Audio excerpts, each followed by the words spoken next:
pessoal, eu me chamo Érica, sou aluna de Química pela USUAB no Polo de Amontada. Eu vim aqui hoje apresentar o nosso trabalho de Biologia sobre teoria celular. A minha equipe é formada por mim, Érica, pela Maria Denise e pela Marília Gabriele. Hoje vou falar um pouco sobre a teoria celular e a membrana plasmática. A teoria celular é um dos princípios fundamentais da biologia e afirma que todos os seres vivos são formados por células. Afirma também que a célula é a unidade estrutural e funcional dos seres vivos, como também toda célula se origina de outra célula pré-existente. Ela mostra que a célula é a menor parte viva de um organismo, capaz de realizar todas as funções vitais, como reprodução, metabolismo e crescimento. Essa teoria foi desenvolvida no século XIX, com base nos estudos de cientistas como Schleiden, Schwann e Virchow. A tecnologia, especialmente o microscópio, ela é crucial para observar as células, incluindo a célula animal, pois elas são muito pequenas para serem vistas a olho nu. O microscópio permite a ampliação da imagem da célula, revelando seus detalhes internos e estruturais, como o núcleo, o citoplasma e as organelas. A membrana plasmática é a barreira externa responsável por controlar a entrada e a saída de substâncias. Ela atua como um filtro seletivo, permitindo que os nutrientes e o oxigênio entrem, enquanto os resíduos e outras substâncias saiam. Essa permeabilidade seletiva é fundamental para manter a integridade e o bom funcionamento da célula. A membrana plasmática, citoplasmática ou plasmalema é a estrutura que delimita todas as células vivas, tanto as procarióticas como as eucarióticas. Ela estabelece a fronteira entre o meio intracelular, o citoplasma e o ambiente extracelular, que pode ser a matriz dos diversos tecidos. O citoplasma é a região da célula localizada entre a membrana plasmática e o núcleo. Ele é composto por um fluido chamado citosol, onde estão imersas as organelas, células responsáveis por diversas funções essenciais ao funcionamento da célula. Entre essas funções estão a produção de energia, a síntese de proteína e a realização de reações químicas vitais. O núcleo, por sua vez, é considerado o centro de controle da célula, pois abriga o material genético, DNA, e regula as atividades fundamentais como o crescimento, a divisão celular e a produção de proteínas. Dentro do citoplasma destacam-se várias organelas como um papel mais específico. As mitocôndrias são responsáveis pela geração de energia por meio da respiração celular, enquanto o retículo endoplasmático, dividido em rugoso e liso, atua na produção de proteínas e lipídios, respectivamente. O complexo de Golgi funciona como uma central de empacotamento e distribuição de substâncias. Já o lisossomos desempenha a função de digestão intracelular e eliminando resíduos e estruturas danificadas. Outras estruturas importantes incluem os ribossomos, que sintetizam proteínas, os citriolos, que auxiliam na divisão celular, e os peroxissomos, que degradam substâncias tóxicas.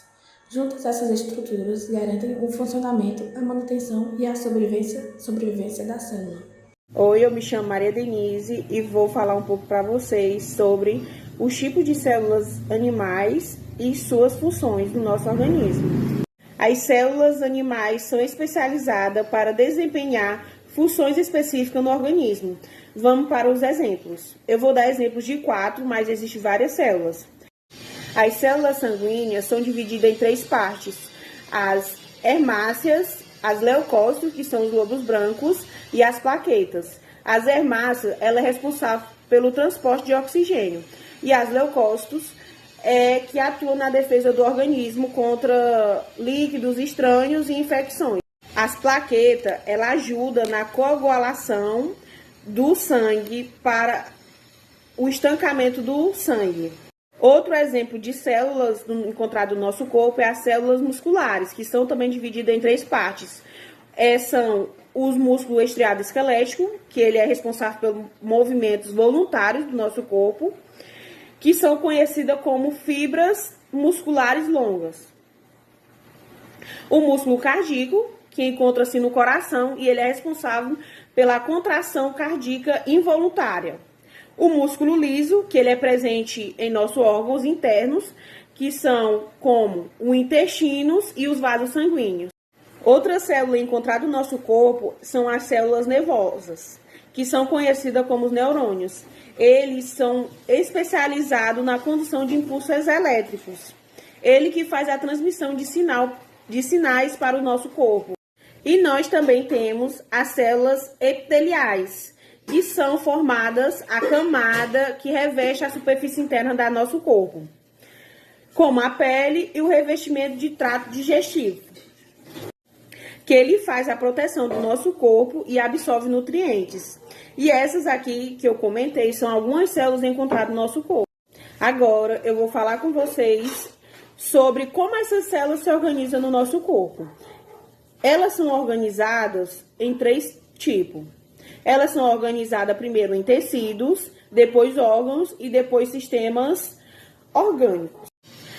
O tecido, ele é o conjunto de células com função específica. Um exemplo dele foi que eu dei já passado. É os tecidos musculares e os epiteliais. Os órgãos é uma estrutura composta por diferentes tecidos que desempenham funções específicas, como coração, pulmão, entre outros. Os órgãos, ele é uma estrutura composta por diferentes tecidos que desempenham várias funções específicas, como coração, pulmão e entre outros. E o sistema orgânico, ele é um conjunto de órgãos que trabalham juntos, que é o sistema nervoso e o sistema digestório. Alguns exemplos de células, nós temos a hemácias, que faz o transporte de oxigênio e do óxido de carbono. E nós também temos a leucócitos, que protege o corpo contra os líquidos estranhos. E nós também temos as células musculares, que faz o movimento involuntário e involuntário do corpo, dos músculos. E os neurônios, ele que faz a comunicação entre diferentes partes do nosso corpo. E você já deve ter se perguntado como é que ocorre a reprodução celular. A reprodução celular, ela ocorre por meio de 2 divisões. A divisão pela mitose e pela meiose. A mitose, ela faz o processo de divisão celular, que resulta em 2 células filhas idênticas, que é essencial para a reprodução e pela regeneração do tecido.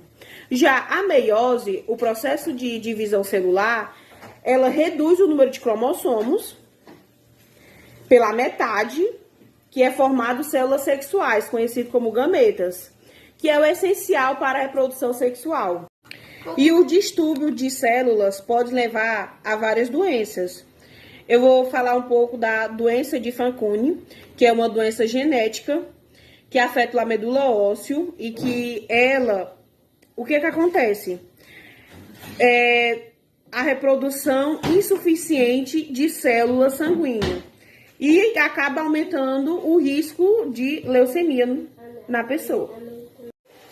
E com muitas doenças por esses distúrbios celulares, é muito importante a pesquisa para desenvolver tratamentos médicos, estudar as células, como funciona a célula, compreender, desenvolver terapias, criar tecnologia de regeneração celular e medicina personalizada é muito importante. E recapitulando os principais pontos, a teoria celular ela é fundamental para entender a vida e a estrutura dos seres vivos. As células são as unidades básicas da vida. A compreensão da célula é crucial para o progresso científico e a melhoria da saúde. E por fim, a nossa mensagem final é: a pesquisa e o estudo das células são fundamentais para desvendar os mistérios da vida e melhorar a saúde humana. E cada descoberta faz entender a complexidade da vida.